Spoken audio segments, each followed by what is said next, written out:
آسمان پر کالے بادل چھا رہے تھے۔ یوں لگ رہا تھا جیسے شام یا رات میں انتہائی تیز قہرناک بارش برسنے والی ہے۔ وہ بھی صحن میں لگے رنگ برنگے مخملی اور دلکش پھولوں کے پاس بیٹھی آسمان پر قطار در قطار جاتے پرندوں کو دیکھ رہی تھی، جو دن کھلی آسمان کی وسطوں میں بسر کرنے کے بعد اپنے اپنے گھروں اور آشیانوں کی سمت سفر کر رہے تھے۔ ایک مطمئن سی مسکراہٹ نیلم کے چہرے پر نمودار ہوئی، بالکل ایک تازہ پہلی خزاں خزاں کی طرح جو پھیلتے ہی پورے جہاں کو اپنے سحر میں لپیٹ لیتی ہے۔ ابھی وہ اس اداس کر دیتی شام سے بوجھل ہوئے اٹھ کر اندرونی سنمت جانے ہی لگی جب امل کی پالتو بلی بھاگ کر نیلم کے قدموں میں آ رکی۔ نیلم نے اسے نرمی سے اٹھایا اور اٹھ کر بیٹھی اور اس دیدہ نامی سیاہ آنکھوں والی روشن بلی کو اپنی گود میں بٹھائے رسان سے اس کے بال سہلائی۔ وہ بہت پرکشش اور نیاری بلی تھی جو نیلم نے ہی امل کی پچھلی سالگرہ پر اسے گفٹ کی، اور وہ ہمیشہ کی طرح دیدہ کو مناہل کے سپرد کیے آزاد پنچھی بن کر اڑ گئی۔ دیدہ کی اداسی نیلم نے محسوس کی تھی۔ تم بھی امل کو مس کر رہی ہو نا؟ نیلم کے دن یہاں آ کر امل کے بنا تو گزر جاتے، پر اس آفت کی پرکالہ کے ساتھ شام کی چائے وہ بہت مس کرتی تھی۔ دیدہ کے بال سہلاتے وہ اس سے دوستانہ ہو کر مخاطب تھی، جس کے بدلے میں وہ بے زبان جانور بھی یوں سر گرا گیا جیسے اس نے نیلم کی بات کی تائید کی ہو۔ پر کوئی نہیں، کچھ دن تک وہ ہمارے ساتھ ہوگی۔ اگلے ہی پل نیلم کے چہرے پر مسکراہٹ در آئی۔ دیدہ سے ڈھیر ساری باتیں کرتے کرتے یکلخت اس کی نظر سامنے خوبصورت سے فارم ہاؤس پر پڑی۔ وہ جب مری آئی تھی یہ خوبصورت سا گھر ہمیشہ بند ہوتا تھا، مگر آج وہاں غیر معمولی ہلچل کے ساتھ ساتھ نیلم کی نگاہ کے عین سامنے بنی کمرے کی کھڑکی بھی کھلی ہوئی تھی۔ وہ گھر بھی مناہل کے گھر جیسی بناوٹ ہی رکھتا تھا، پر اس گھر کا رتبہ کچھ بڑا تھا۔ مناہل کے گھر کے چاروں طرف خالی جگہ تھی جہاں پھول اور سبزہ تھا، جبکہ اس سامنے والے گھر میں خوبصورت سبزہ باغ کے ساتھ ایک گلاس ڈور روم بھی تھا جو نئے طرز کا ایک خوبصورت اور کشادہ لیونگ روم کہلاتا تھا۔ پورے فارم ہاؤس کی چار دیواری چھوٹی چھوٹی تھی، جس کی وجہ سے بآسانی وہ سامنے والے پورا گھر دکھائی دیتا تھا۔ وہ گھر اسے عام سا مگر وہ خاص بنی کھڑکی خوبصورت لگی، نہ جانے کیوں۔ وہ مزید شاید کچھ کھوجتی، مگر یک کے بعد دیگرے آسمان سے گرتی بارش کے یک قطرے اپنے چہرے کو تر کرتے محسوس کرتی۔ وہ نہ صرف اٹھی بلکہ دیدہ کو اٹھائے ہی اندرونی سمت لپک گئی۔ وہ کھلی کھڑکی جہاں پار ابھی اندھیرا تھا ممکن تھا روشن ہونے والی ہو۔ پروجیکٹ میں اس کی مدد تو ایک بہانہ تھی، وہ تو اسے دیکھنے آتی تھی، یا پھر یوں کہنا چاہیے اسے بڑے خاندان میں سانس لینا ایک حسرت لگتا تھا۔ ماما اور بابا کی انا پرستی کے سنگ ایک دوسرے سے ناراضگی اور قطع تعلق اسے بہت برا متاثر کرتی تھی، مگر اس کے بقول وہ دونوں ضدی ترین مخلوقات تھے۔ تبھی امل دیوار سے سر پھوڑنے کے بجائے اپنی چھوٹی چھوٹی خوشیاں خود تخلیق کر لیتی، تلاش لیتی۔ اس کی ایک خوشی مہک خالہ کا یہ بھرا ہوا گھر بھی تھا، اور شاید وہ بھی جو محبت کے معاملے میں بہت ہی کم عقل واقع ہوا تھا۔ تیوریاں چڑھا کر ہمیشہ سنجیدہ رہنے والا وہ دشمن جان جسے خبر ہو کر بھی خبر نہ تھی کہ وہ اسے دن میں کم از کم ایک پورا گھنٹہ تو سوچتی ہی تھی۔ زیادہ وقت دینا امل خان کی ڈکشنری سے خارج تھا۔ مہک خالہ، مہرو، خالو جان اور سب سے خاص وہ نکچڑھا مشینی بندہ جسے بس کمانے اور زندگی کی ڈور میں آگے سے آگے جانے کا جنون تھا۔ وہ لائق اور فطین تو تھا، مگر شاید محبت کے اظہار میں بہت کمزور اور بے حس تھا۔ ایک مرد خود کی جانب اٹھی پسند کی نظر لمحوں میں بھانپ جاتا ہے، مگر وہ پتھر دل بنا تھا کسی باعث کسی وجہ سے۔ وہ امیر باپ کی اکلوتی بیٹی تھی، جس کے باپ کا نام ہی ملک کے اپر کلاس اور مقبول بزنس مینز میں ہوتا تھا، اور وہ ٹھہرا عام سے درمیانے طبقے سے وابستہ ایک محنتی شخص جس نے اپنے کیریئر کی اس سٹیج تک پہنچنے میں اپنی زندگی کے 30 بہاریں قربان کی تھیں۔ کب سے وہ بھی فائلز میں سر کھپانے اور اس لڑکی کو سمجھانے میں منہمک تھا، مگر امل کی غیر توجہی محسوس ہوتے ہی اس کے لیپ ٹاپ پر حرکت کرتے ہاتھ یکدم تھمے۔ وہ جو بہت گہری روح تک جانچتی نظروں سے شاہویر کے حرکت کرتے ہونٹ، پروجیکٹ اسکرین پر جمی گہری نگاہیں اور ہاتھ میں رقص کرتی پینسل کو مرکوز کیے تھیں، اس کی سخت اور تنبیہ گھوری پر یکدم چونکی، مگر وہ عمل ہی کیا جو دب جاتی، ڈر جاتی۔ وہ ڈنکی کی چوٹ پر ہر کام کرنے والی دل والی لڑکی تھی جس نے پسند کی نظر بھی شاہویر پر سب کے سامنے ہی ڈالی تھی، مگر وہ اس کی جانب خاصا برہم ہوئے دیکھ رہا تھا۔ مجھے لگ رہا ہے تمہیں کسی مدد کی قطعاً ضرورت نہیں، اٹھاؤ یہ ساز و سامان اور چلو بھاگو۔ پینسل وہیں میز پر پٹکتے لیپ ٹاپ کی اسکرین گراتا وہ آگ ببولا ہوئے متذبذب بھی ہوا، نظریں پھیرے، اٹھنے بھی لگا۔ جب وہ نہ صرف اٹھی بلکہ جمپ مارے مقابل کی راہ کی سب سے جانلیوا دیوار بن گئی۔ ڈرتے ہیں مجھ سے؟ دیکھیں شاہویر صاحب، مانا عمل ایک چڑیل سے کم نہیں، لیکن جب ایک چڑیل سے خونی دیو ڈرے تو خاصا عجیب لگتا ہے۔ مدد نہ چاہیے ہوتی تو سیدھی ادھر لاہور لینڈ کیوں کرتی؟ کزن نہ سہی، بندہ مہمان سمجھ کر ہی نرمی برت لیں۔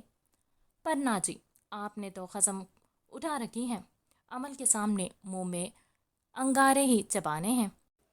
ہنسمکھ تو وہ اصل کی تھی، مگر سامنے والے کی کمزوری پر وار بھی کرارا کرتی۔ وہ اس کی نظروں سے چھپ جانا چاہتا تھا۔ عمل کی باتیں بھلا یوں ہی بے ڈھنگی ہوتی تھی، مگر وہ دیکھ کر بہت سے جواب اگل لیتی آنکھیں شاہویر پر سراسر قہر تھی۔ وہ اس کے سامنے اپنے گریز کی وجہ کیسے کھول سکتا تھا؟ محبت کی تھی، مگر اظہار تھوڑی کیا تھا کہ اس کے قدم واپسی مڑنے پر اسے ہر جائے کا خطاب بخش دیتی وہ۔ ارے وہ تو اڑتی پتنگ تھی جس کا آسمان بھی پرایا تھا اور اس کی زمین بھی غیر، اسے بس اڑنے کا شوق تھا، بھلے اس اڑان کی بھرپائی میں اسے شاہویر سے دستبرداری ہی کیوں نہ ہونا پڑتا۔ مجھے اچھا نہیں لگتا تمہاری بونگیاں سننا، یہ پروجیکٹ بھی نیکسٹ خود کر لینا، تم زیادہ سمجھدار ہو، میں اتنا اچھا نہیں کہ تمہاری بے تکیاں برداشت سے سہ پاؤں۔ وہ بے مروتی سے کہہ کر جانے کو پلٹا، مگر وہ اس بار پھر سے اس کی راہ میں حائل ہوئی۔ یار میں اتنی بھی بونگی نہیں، بابا سے پوچھ لے جا کر کیسے عمل نے ان کا بزنس سنبھال رکھا ہے، اتنی بڑی فرم کے مینیجر بن گئے، پر عقل ابھی بھی گھٹنوں میں ہے آپ کی۔ ناک سے مکھی اڑاتی وہ بنا شاہ کی بے اعتنائی اور نروٹے پن کی پرواہ کیے اپنا دوستانہ خوشگوار اور مہکتا لہجہ برقرار رکھتے بولی، اور وہ اس بار ایک نظر بس اسے دیکھ ہی پایا اور رخ موڑے جاتے جاتے عمل کی سیٹی بجانے کی چونچال حرکت پر نہ صرف رکا بلکہ اس بار خونخوار گھوری سے نواز، مگر وہ لڑکی ازلی ڈھیٹ بنی، منہ پر مسکین مسکراہٹ سجائے اب اپنی گز بھر لمبی زبان نکالے بندریا بنی تھی، اور شاہویر کا تمام تر غصہ ایک پل میں کہیں دور جا منفرد ہوا۔ وہ بڑھنا چاہتا تھا اس زندگی کی جانب، مگر جانے کیا ہوا کہ عمل کی سمت بڑھائے قدم اس نے لاشعوری میں ابھرتی ایک تنفر بھری آواز کے کانوں میں سیسا انڈیلنے پر نہ صرف روکے بلکہ واپس موڑ لیے، اور وہ مسکراتی ہوئے اپنا لیپ ٹاپ اور فائلز اٹھائے اس کی طرف نظروں سے اوجھل ہو گئی۔ مہک اور مہرو نے اس کی پسند کا ڈنر بنایا تھا، اور اس سڑے کریلے سے مزید بات کرنے کے بجائے عمل نے پیٹ پوجا کو اول اہمیت دی۔ وہ وہیں کھڑا رہ گیا۔ بزدل شخص کو محبت کا کوئی حق نہیں، وہ بھی نفرت اور ناراضگی بھری آواز میں دیے حکم پر بنا سوچے عمل کرنے نکل چکا تھا، شاید اسی لیے کہ اسے اپنا آپ واقعی عمل کے لائق نہ لگتا تھا۔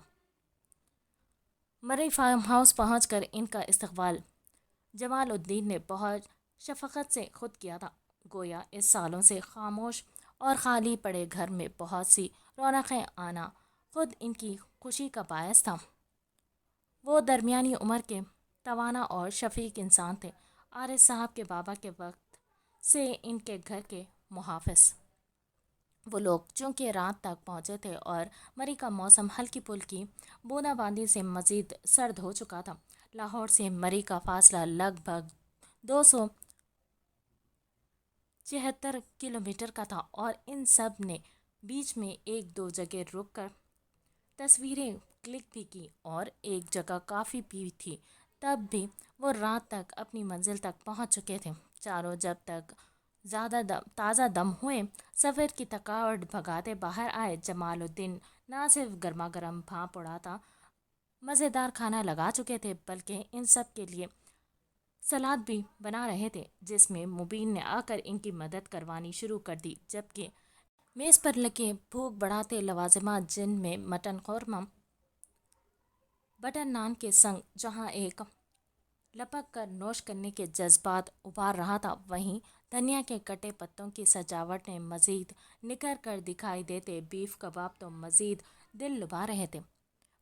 پودینے کی دہی میں بنی چٹنی اضافی تھی، جبکہ میٹھے میں شاہی ٹکڑے جن کی سجاوٹ کسی ماہر شیف کے ہنر کا منہ بولتا ثبوت پیش کر رہی تھی، جبکہ چکن رنچ میں چکن روسٹ کی ہلکی تھی پھلکی ڈوز دل کی تسلی و تسکین کے لیے مینو میں شامل کی گئی تھی۔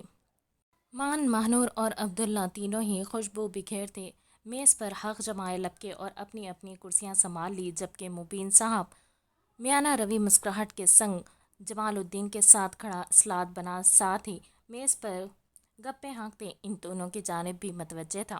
بہت تکلف میں ڈال دیا ہے آپ کو جمال بھائی، ان سب کو تو دیگے بھی ملے تو چٹ کر جائیں۔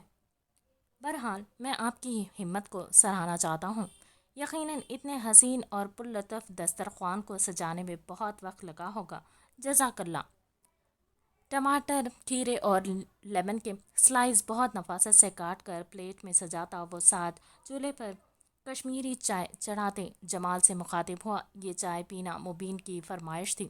مبین کی اس دل جوئی اور سراہنے پر جمال الدین بھی نہال ہوئے۔ انہیں عارض صاحب اور ماں جبین آپا کے بچوں پر ہمیشہ رشک آتا۔ وہ سب بہترین تربیت یافتہ تھے، نہ صرف صورتوں کے بادشاہ بلکہ ان کی سیرتوں میں بھی مٹھاس، شیریں بن اور کشش دھری ہوئی تھی۔ یہ تو میرے لیے باعث فرحت تھا مبین، مدت بعد تو تم سب آ کر اس سنسان پڑے گھر کی رونق بڑھا رہے ہو۔ ویسے بھی تم سب کے لیے کھانا بنا کر مجھے بہت خوشی ہوتی ہے۔ آ جاؤ کھانا کھاتے ہیں، تب تک یہ جادوئی چائے ہلکی آنچ پر پکتی رہے گی۔ وہ بھی مہربان سے اپنی خوشی کا اظہار کرتے سلاد کی پلیٹ اٹھائے ڈائننگ کی سمت بڑھے تو مبین بھی ایک مرغوب نگاہ کتیلی میں ابلتے جادوئی مشروب کی سمت ڈالتا ان کے پیچھے ہی چلا گیا۔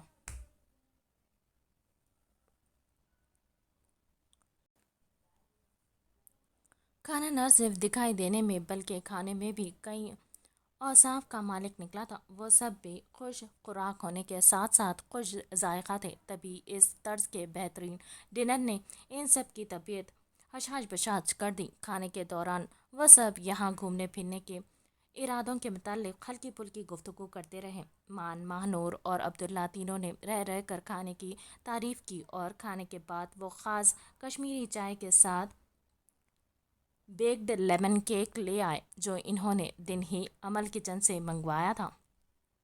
عارض صاحب نے خاص تاکید کی تھی کہ بچوں کا بھرپور خیال رکھنا۔ آپ سب بچہ لوگ کے کمرے سیٹ کروا دیے ہیں، یقیناً سفر سے تھک گئے ہوں گے۔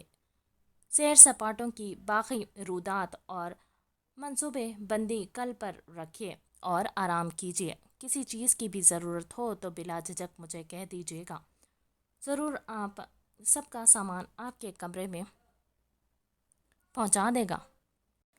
چائے کے مزیدار اور دل فریب سیکشن کے بعد جمال الدین نے ان سب کو متوجہ کر کے کہا اور ملازم کی جانب اشارہ کیا جو ان کی تاکید پر سب کا سامان ان کے کمرے میں رکھنے پڑ گئے۔ جمال الدین برتن سمیٹ کر کچن کی سمت بڑھے، وہیں وہ سب بھی گنجائش سے زیادہ ہی ٹھوس لینے پر اب برے برے پوز بنائے اٹھ کر گم ہونے لگے، جس پر عارض نے مسکرا کر تینوں کو دیکھا۔ عبداللہ نے تو باقاعدہ اپنا پیٹ جکڑ رکھا تھا، ساری جمنگ کا ستیہ ناش ہو گیا تھا اور اسے تو ابھی بھی مزید کھانا تھا، مگر پیٹ میں جگہ نہ بچنے کے باعث سورج صاحب نے ہاتھ روک ڈالا، ورنہ آج پھٹ ہی جاتا۔ چلے مان آپی سوتے ہیں، باقی کی مستی کل یہیں سے شروع کریں گے۔ سب سے پہلے جمائی بمشکل روکتی ماں نورہیم اٹھی اور مان بھی اس کی گالیں دباتے سر ہلاتے مبین کو شب بخیر کہے اس کے ساتھ اندر بڑھی، جبکہ پیٹ پر ہاتھ پھیر کر پوز بناتے عبداللہ کے سر پر چپت رسید کے وہ خود بھی ٹیک چھوڑے بیٹھا۔ جتنا پیٹ تھا اتنا ڈالنا تھا نا، تو نے عمر و ایام کی زنجمیل سمجھ لیا ہے اس بیچارے کو۔ چل جا کر تھوڑے پش اپس کر اور سو جا، تھوڑا سا موٹا عبداللہ بھی چلے گا۔ بیچارے کی اوپر نیچے حالت دیکھ کر مبین نے پس لب مسکراہٹ دبا کر خفیف سا چھیڑا تو عبداللہ جو اب اٹھا اور رازدارانہ انداز میں اپنا منہ جھکا کر مبین کے کان تک لایا۔ آپ کا تو قبول ہے بھائی یار، مگر آج کل مارکیٹ میں ہاٹ لونڈوں کی بہت ڈیمانڈ ہے۔ ہاٹ؟ او یہ میں کس ٹھنڈی آنٹی سے کہہ بیٹھا۔ ہاں ہاں ہاں، وہ جو بہت سنجیدہ ہوئے سرگوشی شروع کیے، آخر تک کہا لگائے مبین کی دبوچ لینے کی کیفیت سے مہارت سے نکل کر بدک گیا، اور کتنی ہی دیر مبین آرس کے چہرے پر مسکراہٹ رقصاں تھی۔ کھانا تو اس نے بھی اعتدال سے ہٹ کر کھا لیا تھا، تبھی سب کے جاتے خود بھی وہ اپنے کمرے کی سمت چل پڑا۔ وہ اپنے مقررہ کمرے میں داخل ہوا تو مدھم روشنی بکھیرتا فانوس پہلے ہی وہاں ہلکی ملائم روشنی کرنے کا موجب بنا تھا۔ ارد گرد خوبصورت سے کمرے کا تفصیلی جائزہ لیا۔ وسط میں دیوار کے ساتھ جڑ کر دھرا درمیان سائز کا بیڈ، جس کے دونوں اطراف سائیڈ میز تھے اور ان پر خوبصورت سجاوٹ لیمپ دھرے تھے۔ اپنوں سی رنگ کا نیا دمکتا فرنیچر، صوفہ سیٹ اور دیواروں پر صاف شفاف پینٹ اور خوبصورت وال کرافٹ فرش پر ایرانی قالین مزید دلکشی کا موجب تھا۔ نفاست اور ترتیب کا تو وہ بھی دل دادا تھا۔ تبھی یہاں اس کمرے میں خود کو پرسکون محسوس کرنے لگا۔ اپنی جیکٹ اتار کر بیڈ کی ایک سمت رکھی ہی تھی کہ ہوا کا تیز جھونکا اس قدر شدید آیا کہ نہ صرف وہ مبین کے چہرے کو چھو گیا بلکہ کھلی کھڑکی کا پٹ بھی بری طرح سے بج اٹھا۔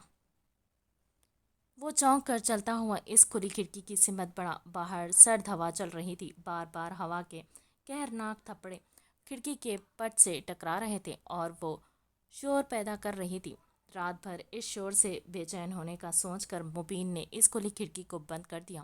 باہر سے آتے مقدس ہوا کے جھونکے بھی رک چکے تھے۔ وہ بھی ایک نگاہ پار ڈالے واپس مڑ گیا، نماز عشاء ادا کرنے کی نیت باندھی اور اپنے بیگ سے سفید شلوار قمیض نکالی اور چینج کرنے بڑھ گیا۔